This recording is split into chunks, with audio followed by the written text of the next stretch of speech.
Good evening, everybody. Welcome to Shop Talk, hosted by the Triangle Area SQL Server Users Group. So, Shop Talk, I have to make an announcement before we get started, and that is that I have agreed in principle to a 3-year, $60 million deal with the New York Jets. So, the Jets were just handing out like sacks of millions of dollars, and I said, you know what? For 60 million, I'll play for the Jets. That's fine. I expect them to cut me pretty soon, but that I'll still get at least like 15 or 20 million guaranteed. So uh, it should still be okay. With that said, with my incoming New York Jets deal, which I'm sure it'll just conclude Wednesday when the league year opens. For everything else, we're just going to act like the show is going on regularly, like it normally would, as though I weren't signed by the Jets. Quarterback, nah, no, I got to find a different position. Backup quarterback would work, except that they apparently have to do like stuff. So I have to find a position where I can just sneak onto the roster and nobody notices. So it's maybe like backup offensive lineman or Fourth special teams kicker.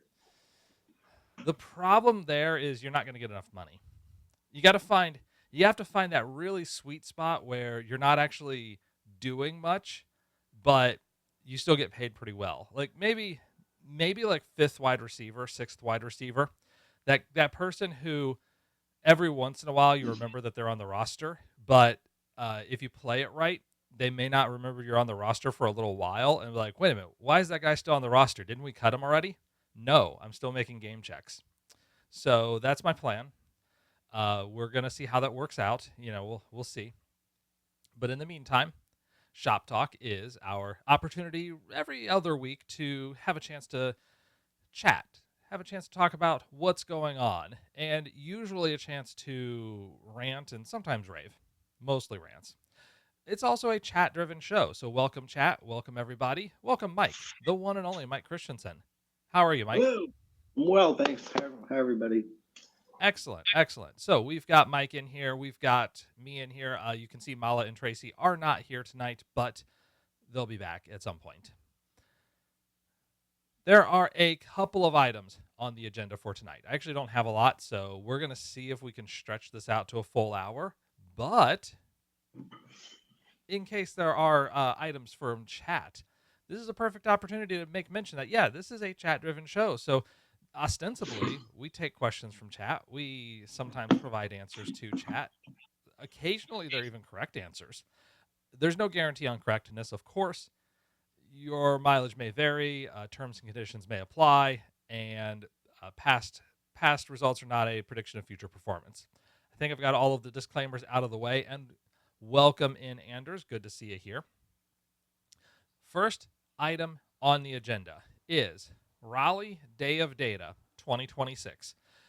As we all know, that's coming up in May. We've got that scheduled for May 23rd. So it's going to be probably warm weather. Late May, pretty warm here, but it should be okay. We're going to be indoors most of the day, and indoors typically has air conditioning, so that's a positive. One of the big things that I do want to announce is our call for speakers has closed, and we do have our selections picked. We are going to make those announcements probably tonight. All in all, I can tell you that there should be 24 total time slots available, and 24 total speakers available. So at this point, we've basically got our speaker lineup. We've got the sessions. We're going to figure out the exact scheduling. We're going to figure out all of those details, and then go hunting for sponsors, go hunting for money. Sweet lucre. And then with that in play, we'll have some nice and fancy stuff to do on May 23rd. In case you are interested in signing up for that, you can go to dayofdata.org. I will post that in chat. No, says Anders. What do you mean no? Why the no, Anders? Inquiring minds need to know this.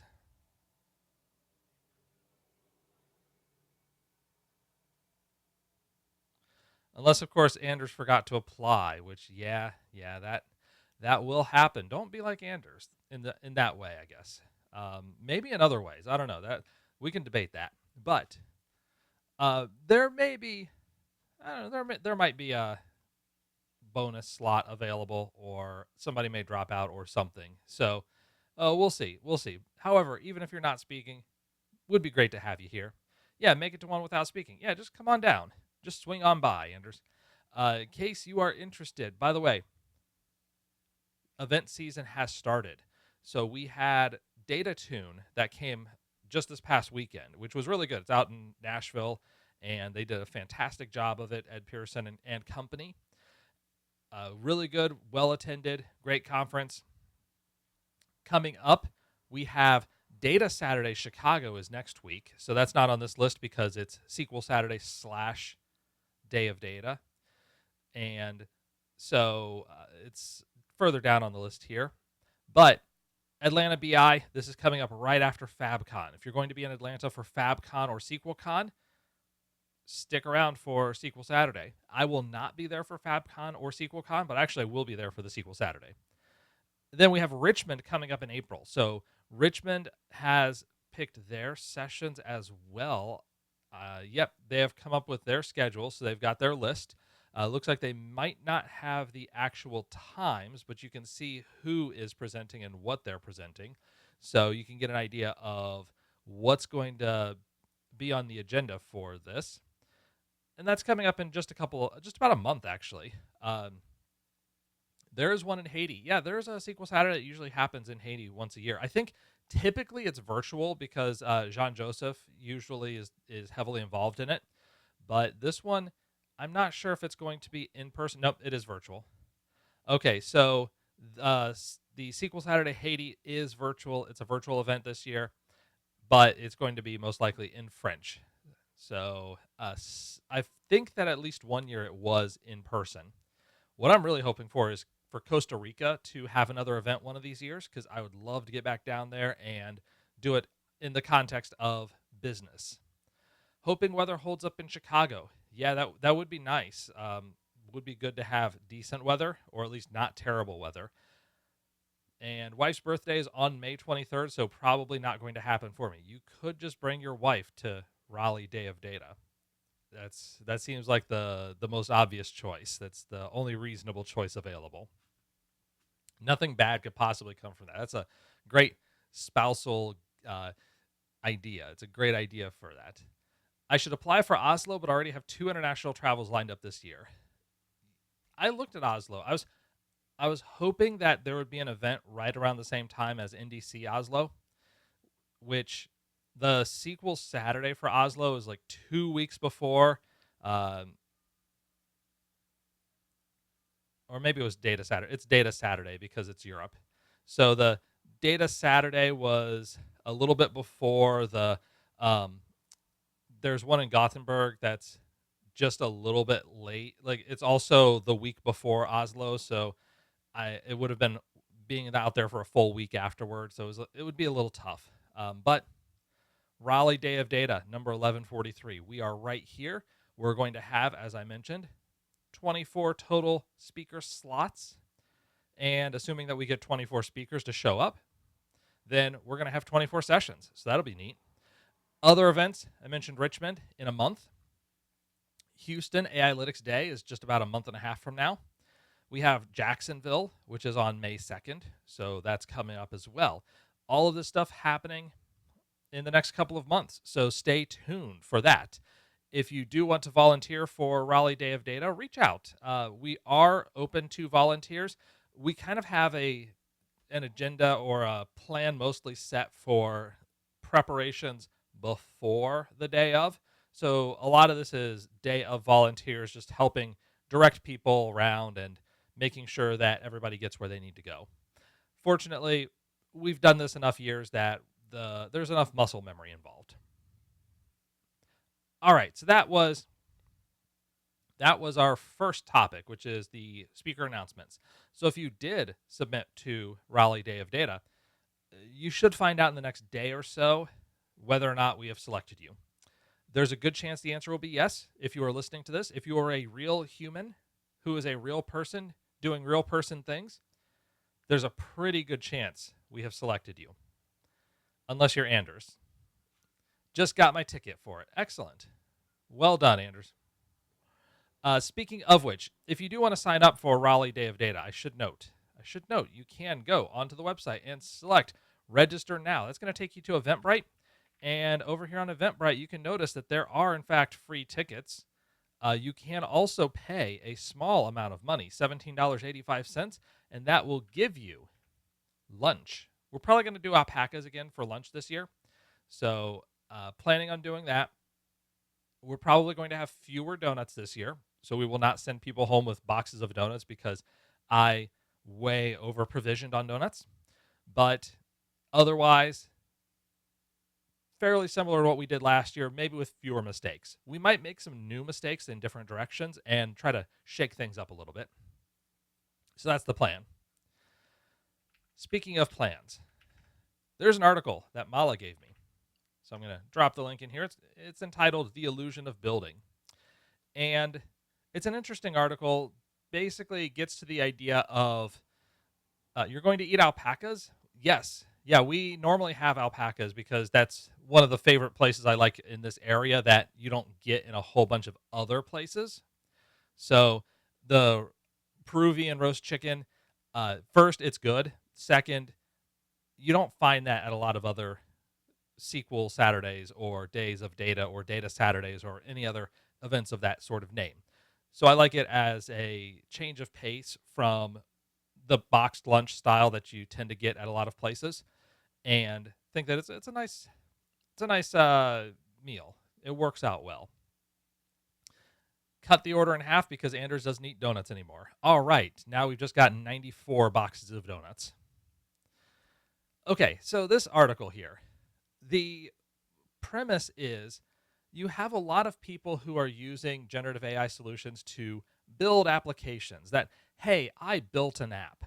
And the intro starts off, yeah, I built this mobile application with no coding experience. And by the way, that's how you get I need to find, okay, while I'm vamping, I'm also going to see if I can find this website of AI security disasters. I think it's Vibe Coding. See if I can find the website because it is absolutely full of different applications that are very poorly designed and that the people who developed them didn't really understand, and so they have basic security flaws in them that automated scanners can find. It's sort of the equivalent, the moral equivalent to the old website of Web3 is going great, which was all of the blockchain related disasters and losses of huge amounts of money because of very poorly developed and designed solutions or outright scams.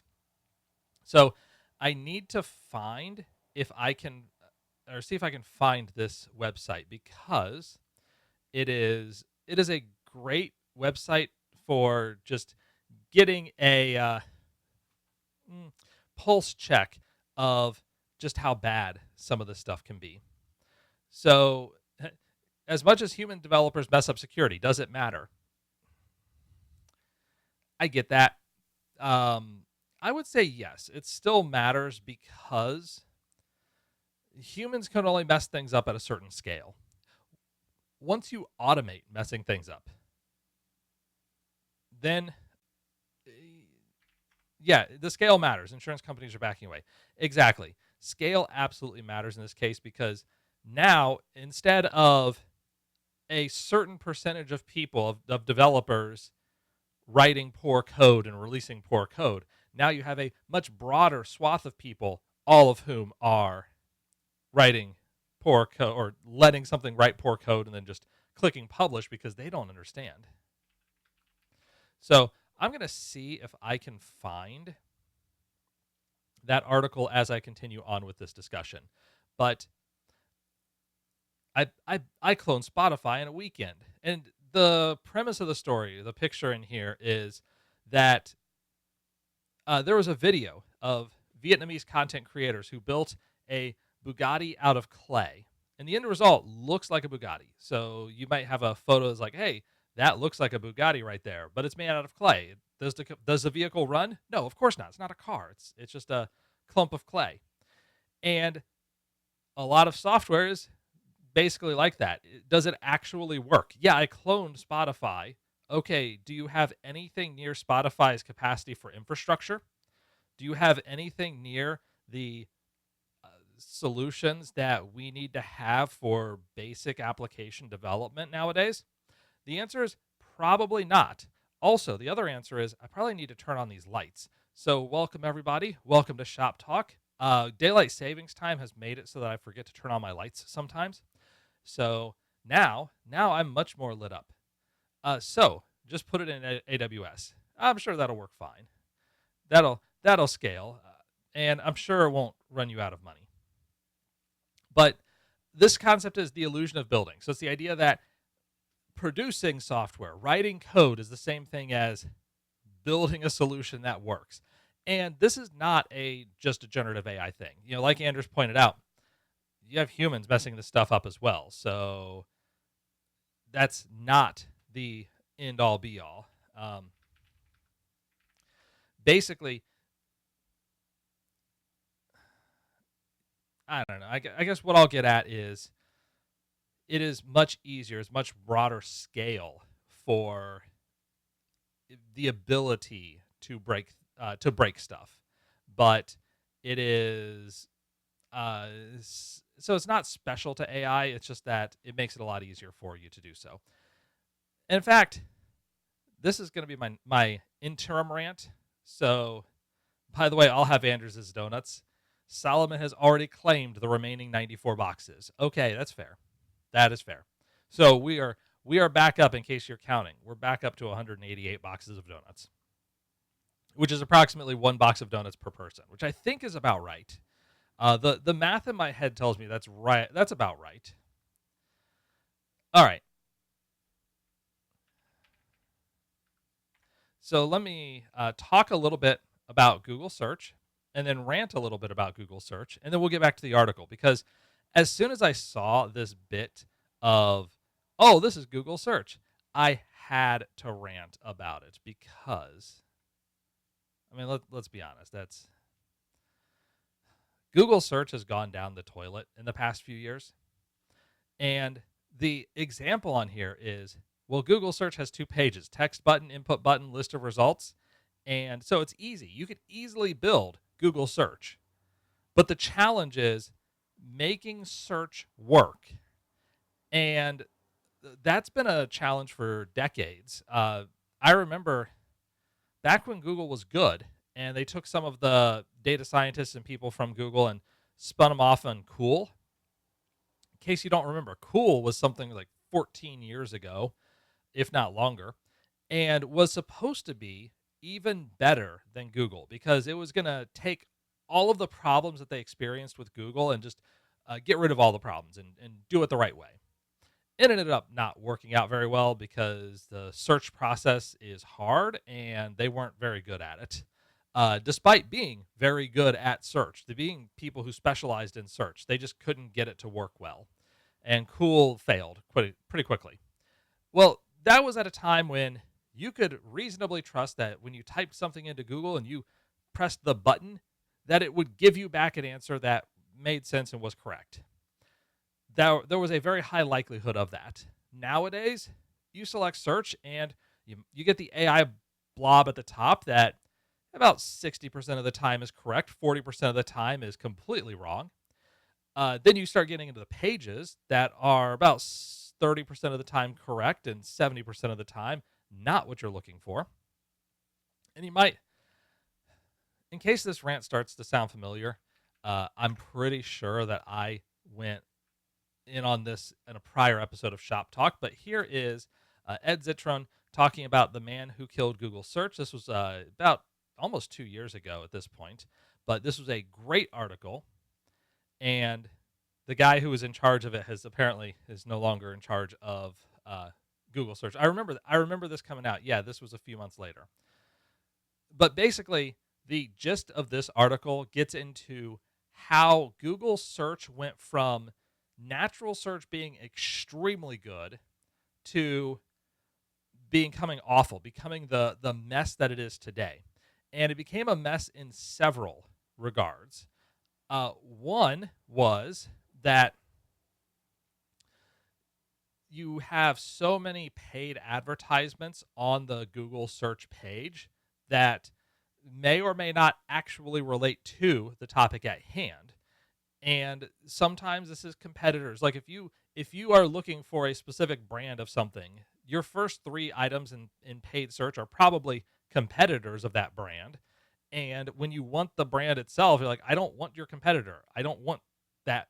I don't want to go to somewhere else. I want this brand because I have a specific problem with this model of machine or whatever. I don't want to go, like, if I have a Dell PC, thankfully I don't, but if I had one, I don't want HP advertising or Lenovo advertising. Like, I want the Dell PC so that I could go get technical support.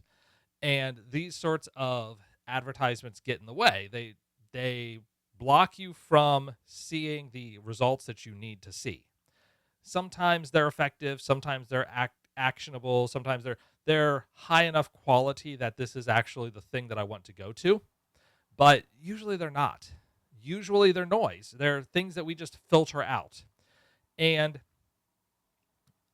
basically, the problem in here was that Google's paid search service wasn't getting enough money. They seemed to be dropping off a bit. Natural search was doing too well, and the guy in charge decided, I'm going to undercut natural search. I'm going to make it worse so that we could increase the paid search results. And there's a lot of detail that goes into the topic in here. Ed digs in quite a bit in terms of going through the antitrust articles and some of the emails that were brought out in court hearings, and essentially got to the point where, if I scroll down a little bit further, we have the actual problem, which was this guy. That guy's the guy who basically neutered Google search. And by the way, his prior job, he was the head of search for Yahoo during a time when Yahoo was not very good. And basically, I don't see anything on the screen changing. oh no, I'm on the wrong tab. Doggone it. Doggone it. Why didn't people tell me earlier? This is the article, by the way. So I did have the link in chat in case anybody was following along. So Enhanced QC says, Eric Schmidt said that Google search results beyond or past the result that's clicked, it's a bug, not a feature. And I happen to like all the context and info, but devs see it differently. Results beyond or past the result that's clicked is a bug. I guess I kind of get the idea that in a perfect world, the I'm feeling lucky button is the only button you ever need, and it gives you the exact link that you need right then and there. In practice, I don't think that's accurate. I don't think that argument holds. I'm not going to slam it too hard just because I think I understand the concept. Yeah, the bug equals paid search. Yeah, I mean, I'd love to be able to say that paid search isn't a bug. That paid search can be just as good as natural search. In practice, it's usually not. In practice, it usually is worse. And so if you were already getting good results with natural search, you wouldn't pay for it. So why are you paying for it? Because you need better results. Amazon has done the same thing, where if you start looking, Amazon in the past few years, the top of their page is all Amazon brands and sponsored ads. If you want to advertise on Amazon, you have to pay a certain amount of money just to get in. And even if you don't want to advertise, they basically make you pay a certain amount of money. Or else your product listings don't really show up very well. People may have to search for exact titles to find your product listing because everybody else shows up ahead of you. Yeah, Amazon's way worse than Google. They're both bad at this point. And you can search on Amazon, look for a very specific model number, a very specific SKU, and still not get the right result on some very technical options just because, well, they didn't pay for it. So Amazon search, not that great. And it doesn't list things by quality, highest, where the highest quality could be number of human reviews versus bot generated reviews, or in terms of return rate or price or any other factor that I might consider as a person wanting to buy something. It essentially returns in order of how much money are you paying Amazon. Not sure where you're going with this, but there is a way to get search results without AI overview or ads. Create a custom search.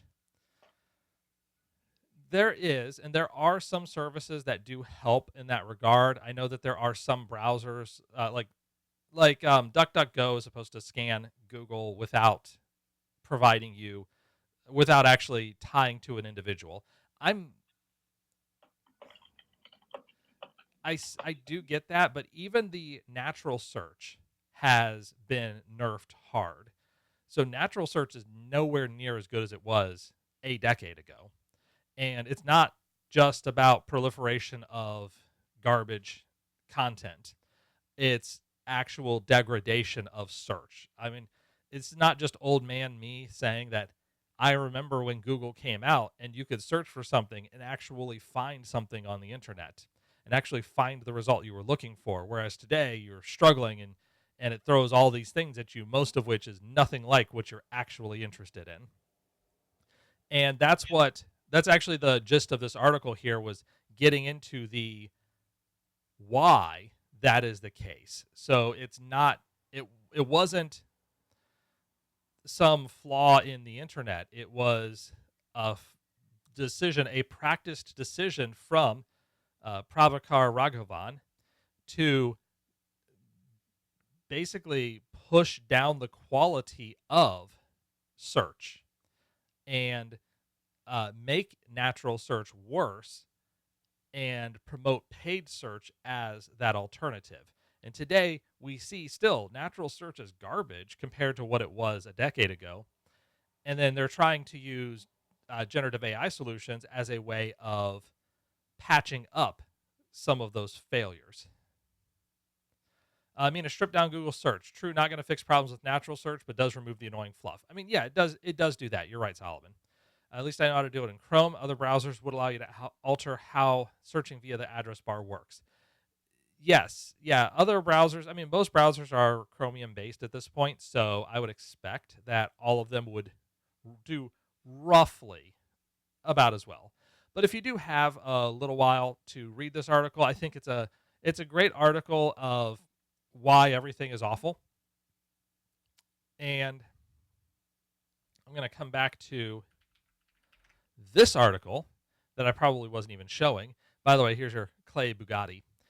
And basically, you had this was the whole point of why I had to go off on the Google rant. Not just because Google search has gotten a lot worse, but also because that was the example in here that you could anybody in chat here could create a web page that looks like Google.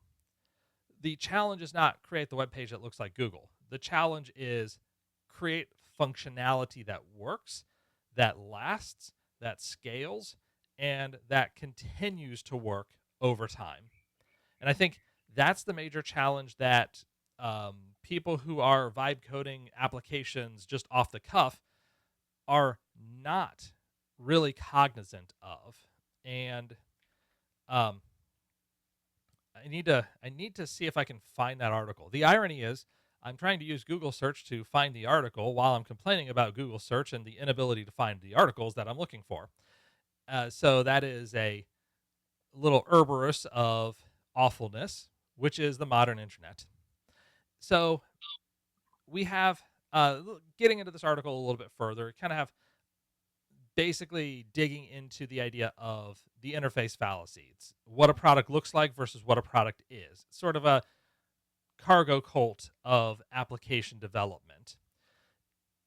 And what's really important are many of these factors and facets that are under the covers that end users really can't see effectively and can't really understand until things go wrong. Where if ranking is bad, well, you end up with the awfulness that we have with natural search. If latency is bad, you have people waiting forever and they'll stop, they'll abandon your site. If your scaling is bad, then as soon as somebody finds your article and promotes it in a very high profile location, nobody can actually get to your article and everything is awful. And so on. You have reliability, you have security, you have various other factors involved doing it with effective cost. And the concept is that a lot of people who are developing these applications off the cuff are building out code because that's what the language model is great at. Language models do a pretty good job of building code. Some of that code even works. Some of it even does what you want it to do.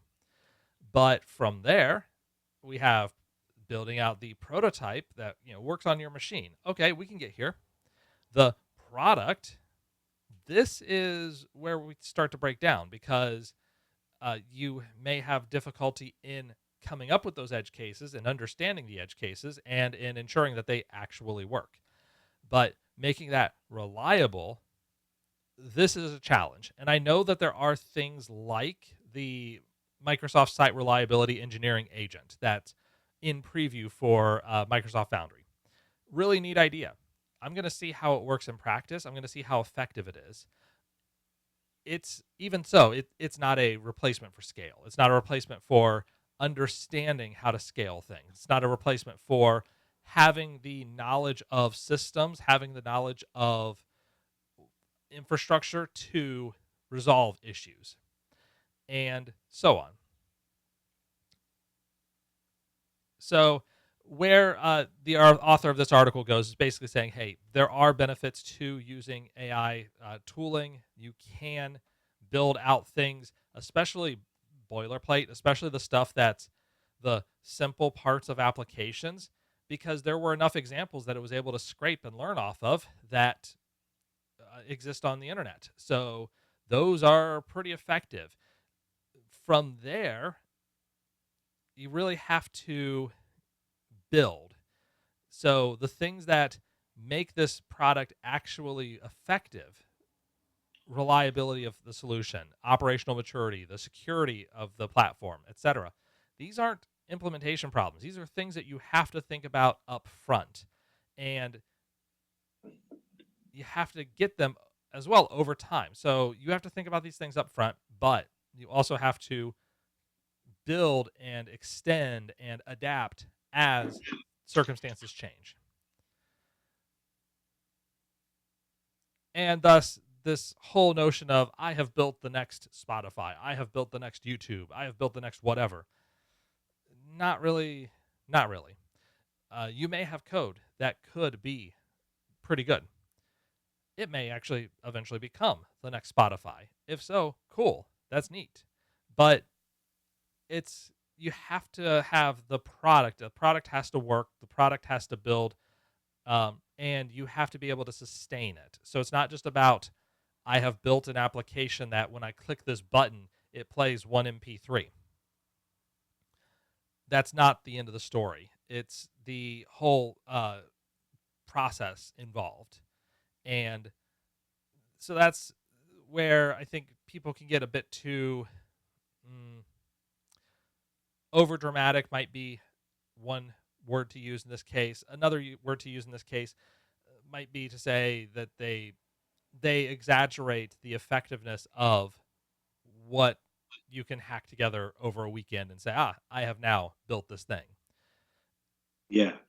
I made a C program the other day uh, with the help of an LLM, and I kept using PowerShell to break up big files, and it was kept failing.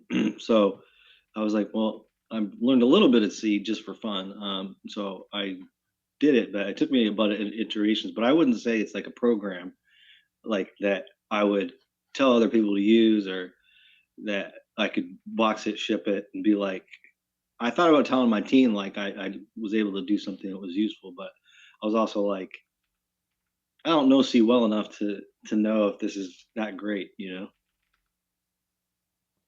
Right. And that can be a problem. No, I mean C is fine. You can't shoot yourself in the foot or do anything wrong at all. So what's the issue? Slash sarcasm. Right. Sorry. Yeah. Yeah. I thought about Important. using F sharp, but then I was like, I already bug you enough. Well, also F sharp is slightly harder to completely mess everything up. C certainly gives you more opportunities to shoot yourself in the foot. Yeah, Speaking. the LLM was like, "Do you want to make this safe or not safe?" And I was like, "What a question!" All right, my thoughts on Anthropic. Uh, I don't have a strong opinion. Or to the extent that I have an opinion, I'm probably not going to share it here. Um, so I guess I'll leave it at that. I will whistle past that graveyard. Okay. If one or two people can recreate something like Spotify, then why would the actual company continue paying a team of well-paid programmers? I think that's reasonably fair, and usually the answer does come down to because you're building and getting things that you can't just get from a couple of people in a garage. I think this is in fairness, I think that this is a problem that a lot of developers have as well. That I could build one of this. I could build this very easily, and I could just I could build this application. It'd take me a weekend. And in reality, that's not the case. It usually is not going to be the case because there are so many other restrictions, especially because you don't see how messy things are behind the scenes, how awful data models are, and uh, how terrible so much of the infrastructure that we have to work with is, which again might not be a particularly positive way of telling this story because aren't I supposed to be extolling the virtues of the software that humans developed? And the answer to that as well is probably not. No, there's a lot of ruin in a nation. There's a lot of ruin in a software solution, and that I would just say try to ruin things slightly less is where I would go. Try to ruin things slightly less. Maybe that's a New Year's resolution for some people. And I'm still looking for this this website. So in the meantime, Mike, you had talked about Kagi. Kagi's a search solution that you've enjoyed. I will say that I have not used it. Also, I'm not advertising for it. They didn't pay me anything, so they can that basically. I'm not gonna give you any kind of spiel, but Mike can give a spiel because he actually is paying for it. Yeah, so I learned about it from Y Combinator, the Hacker News area. I read it once in a while, and I had come across it, and then later on, I heard the CEO or founder. It's a startup, I think, um, on a couple of different podcasts. He was on like I think he was on Triple E Software Engineering, and he was on Python Talk Python to me, I think. So he was really frustrated with all the things you described, Kevin, in terms of making things worse, making things harder for making it all about ads and making money and not being able to get your information. So he wanted to do a try. So this kind of dovetails like he made a product and then ended up having a team. And right, you think about like a business has a product. If you just make something, you gotta get salespeople, you gotta get people to promote it, you gotta have bug fixes, um, you gotta deal with regulatory authority, all the things that are part of a business. So he's built it over time, and or his team, the whole company. And so the key product that they have is essentially search. So you log into it and you can try it for free. No ads whatsoever, and they're trying to make sure content is available to you. Another feature they have on there is like you have some things like you know how I don't know, like Amazon.com and some other websites kind of like the behemoths of the internet. So you're going to get a lot of stuff like that. So you can also there's also settings in there to go find older websites or independent websites, so you can kind of you know uh, do that as well, which is kind of neat. Um, so yeah, so it's my day to day search engine. I use it at home and at work. I tried to get my wife to use it because I just think it's really uncluttered and you're less apt to hit on an ad, and the ads just drive me crazy. And there's ways to stop ads with like blockers and all that stuff. But anyway, it's excellent. They have other products they're working on, like they have an Orion web browser. They're giving up on like a Microsoft browser because they said working in the Windows ecosystem is just too complex and not sustainable. Uh, so yeah, that's what I use it. I love it. I'm pretty frugal. I don't pay for tons of different software. I use like text expander and some other things with for snippets, and I bought a Stream Deck, which is really nice. Little things here and there I'll pay for, but love it. Fair enough. Fair enough. So I have actually found the the website, but it seems like the service is down. It's called Firehound, and let me see if I can find a good article. Okay, I'll just pick 9 to 5 Mac. This is a random article that talks about the service called Firehound, and basically comes out of Covert Labs and looking at app stores. So it's looking at the iOS store mostly, and essentially taking any application that promotes itself as, hey, I was developed as a uh, AI built application in the App Store. There are 198 applications that leaked information on users, and 198 of them had problems. 196 of them exposed user data. So, not great. You have a lot of these applications that people just build, and the problem is that, well, they expose chat history, they expose a lot of information. They tend not to have basic security. This is on the order of, you have public S3 buckets where you're storing all of your driver's licenses and photo IDs. Not that like Discord would know anything about any of that stuff. So again, this isn't AI. This is not AI's fault. This is, people are dumb, but then AIs are dumb as well. So good luck.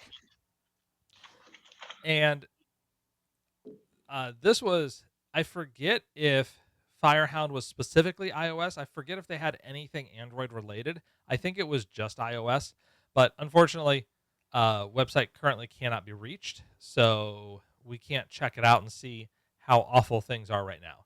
And I thought Apple was supposed to be secure. In general, it's supposed to be, but They're not invulnerable. yeah. I mean, that's typically, they're going to have automated scans, and they're going to have certain practices and processes that they expect. But once you get beyond that, there's no way to make that. There's no way to automate security perfectly. There are practices that you can put into place that will help a lot, but they're certainly not perfect.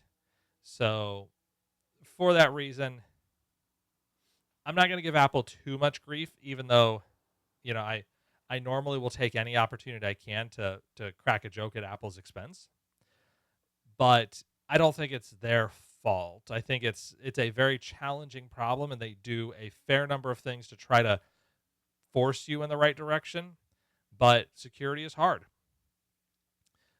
Or I should say, security is hard when you actually want to do something useful. If you don't want to do anything useful, you can be very secure. But Yeah, security. I've listened to a few security podcasts, man. Security is so deep. I mean, oh my gosh. yeah, yeah, it's an incredibly difficult challenge because there are, well, mostly because humans are involved. Um, but even when humans aren't involved, it's still a challenge. It's still a difficult challenge because it comes down to making sure that the right people can do the right things at the right times in the right way for the right reason. And that can be very difficult to specify. Working in cyber insurance, I had to push back so hard on underwriters thinking EDR was the silver bullet, that security was a done idea. Yeah, yeah. And every few years, people talk about, oh, we have web application firewalls. Our applications are secure now. Oh, we have uh, whatever network intrusion devices. Our applications are secure now. We have this third party, this AI driven software that will span our network and ensure that we're secure now. Some of these tools may be helpful, but at the end of the day, that still doesn't prevent the CTO from getting a phone call and social engineered into doing something dumb. Um, because the CTO had the permissions to do this thing. It's just that they did a thing they shouldn't have. And that is one of the biggest challenges that I think we will always have with security is that humans are typically the weak link. It's usually not a flaw in code. Now, in these cases, and this solution, uh, that actually they are flaws in code. So I don't want to make it sound like the code is perfect, but usually the human is the easy entrance. Always told clients and policyholders security wasn't a destination; it's a direction and an attitude. Yeah, I think you're absolutely right. It's a process, and it's a process that frankly does not end because it is a dynamic challenge. Any type of defense has an effective counter. Most types of attacks have effective counters. Those counters are not universal.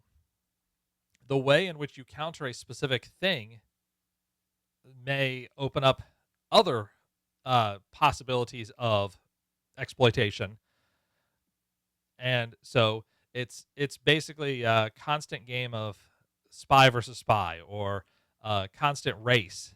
And with new software patching vulnerabilities, but then introducing new vulnerabilities, it's also adds to the challenge. Time to shut this internet thing down. Yeah, I think it was probably a failed experiment.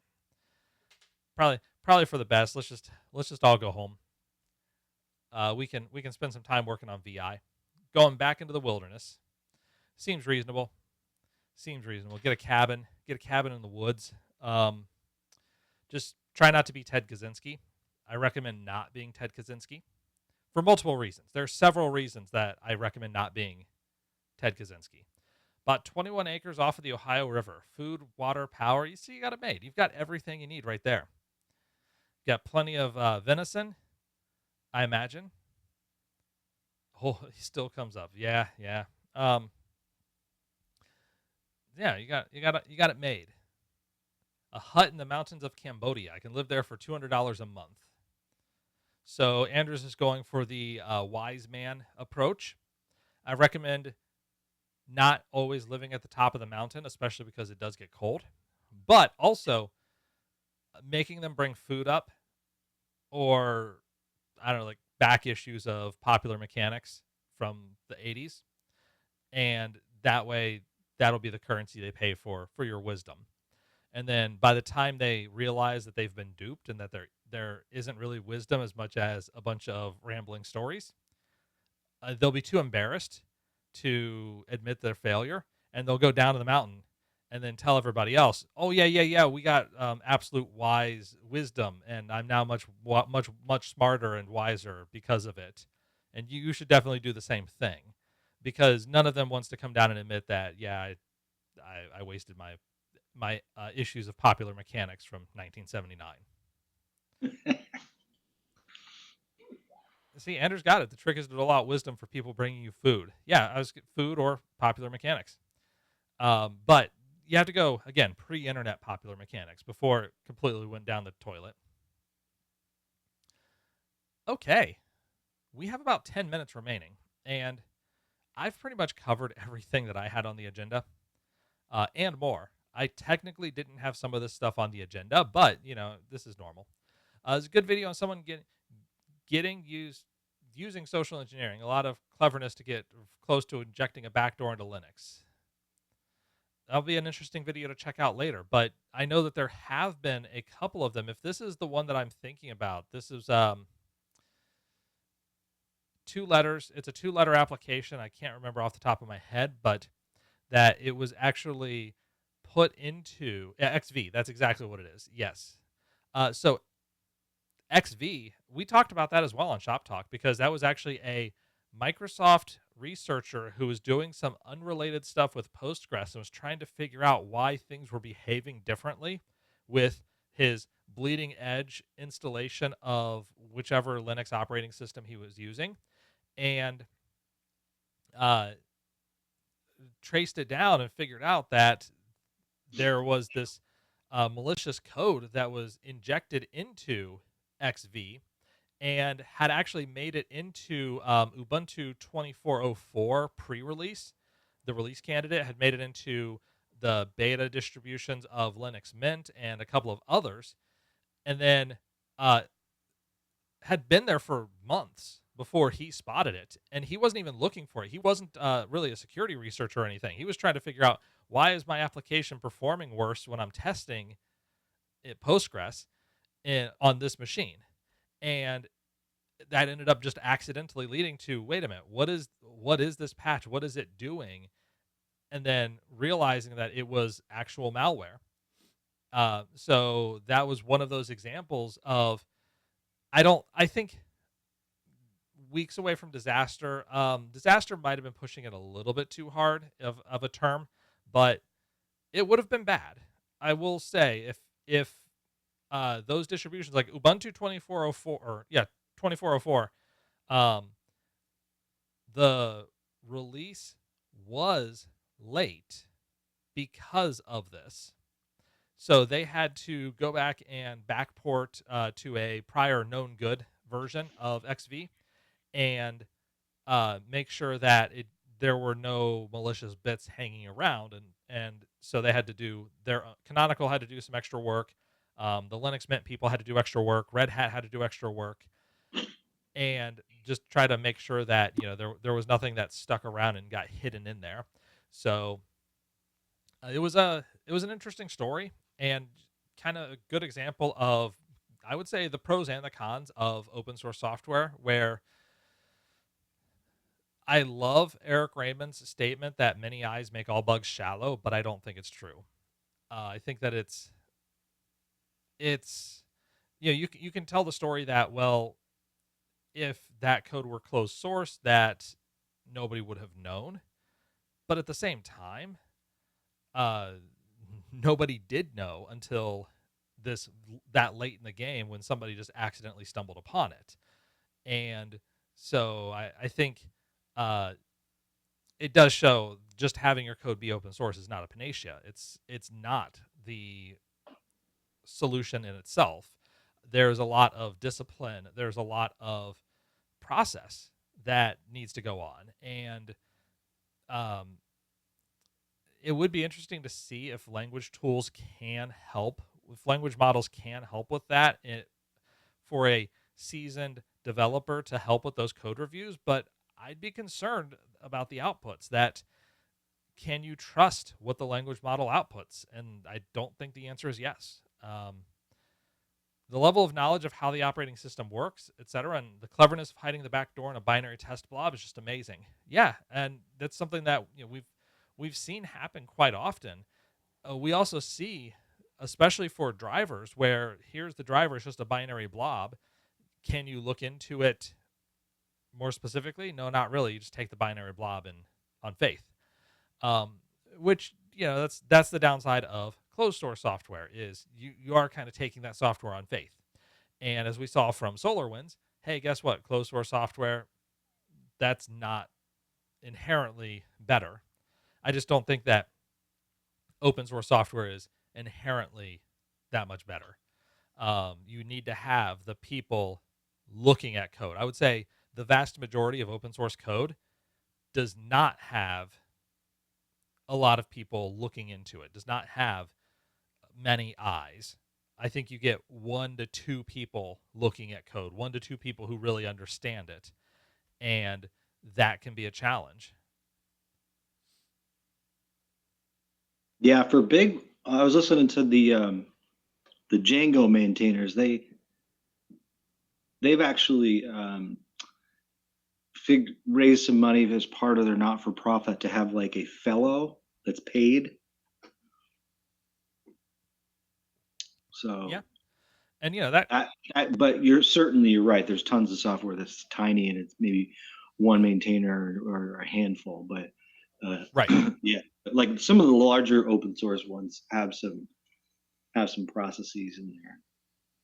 Yeah, and that does help. But like Enhanced QC, I was actually thinking about the SolarWinds breach that you mentioned there. Yeah, and the way that they got in through like a supply chain pollution was very interesting. I think it was the first time we'd really seen this injecting their own signed code. Yeah, I think it's the first time we've seen that hit on a high level, and we saw it. We have seen it several times since then, and now it is a part of security recommendations of here's yet another thing that you need to look at. And the social engineering aspect for XV was the person becoming trusted enough to become a maintainer on the project. Yeah, and so they had a series of perfectly reasonable commits. They were behaving well. There was no reason to believe that this person was in fact doing something malicious. I think we had something similar with Notepad++, where it came out that people had injected malicious software literally years ago. If you've been using Notepad++ in the past like 3 or 4 years, you've had malicious software on there, and we didn't know because it was so tightly targeted that it wouldn't even pop up for most people. What happened with Notepad++? So let me see if I can find an article real quick. I use that. I'm sure it's fixed by now, right? Let's find out. Yes. Okay. So I'm going to say Chinese government. Yeah, Chinese state-sponsored group. And the reason that they believe it was a Chinese state-sponsored group is that it specifically targeted Taiwanese people. And the short version is shared hosting provider was compromised. So that's what was the issue. They were able to redirect Notepad++ traffic to a malicious server. And let's see if I can scroll down and see what we have here. I wish this was laid out better. Let me see if I can find a quick summary article as we wrap things up. So apparently Notepad++ was itself not compromised, but the auto updater was exploited through a compromise of the hosting provider's infrastructure. But that had been the case for several years. And it was a selected attack where they were targeting specific people, generally Taiwanese, and going directly after them. For everybody else, the code was dormant, which is why they couldn't, like, nobody could figure it out, because you would download Notepad++. If you weren't one of those people they were targeting, you would get normal Notepad++. If you were one of those people they were targeting, the auto updater would instead, that hacked service provider would send you the malicious binary that was a problem. So, indicators of compromise. So you can see there were certain malicious actors, and there were certain strings and other information. This might be. Oh man, I always have my VPN connect through Taiwan. Yeah, even so, I mean that may be a joke, Anders, but even so, apparently it wasn't just you were in Taiwan, but that they were looking specifically for certain people and trying to, let's see, trying to compromise those people's machines. I'm looking to see, okay, the update, intercept and redirect to a malicious server, attacker controlled binary, and I want to see what it actually did. But I guess up through version 8.8.8, there was an issue. So yeah, fun stuff. And that's another example. It's a supply chain attack because you're attacking the upstream provider. So going back to the SolarWinds issue, actually they even call out SolarWinds right here. Kind of interesting and kind of fun, but in a bad way. Speaking of fun in a bad way, Ruski's gotten to FBI, DOJ, Pentagon, et cetera, et cetera. Kim Philby can talk about this in much more detail. Oh man, I'm now blanking on the guy. There was the Hansen, I think it was his last name. He was an FBI agent who just sold literal trash bags full of information to the Soviets. But yeah, Kim Philby, like if you want horror story or if you want twisted novel, make the guy whose job it is to ferret out enemy agents from another country an enemy agent from that working on behalf of that country. That's where things get really scary when the counter intel guy is himself one of the people that you need to take down. But that's neither here nor there. What is here or there, either way, is that we are at the top of the hour, so we're going to wrap things up. So thank you, Mike, for hanging out. Thank you, chat, for hanging out with us. And we're going to wrap things up. We'll see you not tomorrow. So tomorrow we do not have a meeting. Our main meeting will be on the 17th. So that is next Tuesday. And we'll see you there, hopefully. So until we do see each other, though, everybody, take care.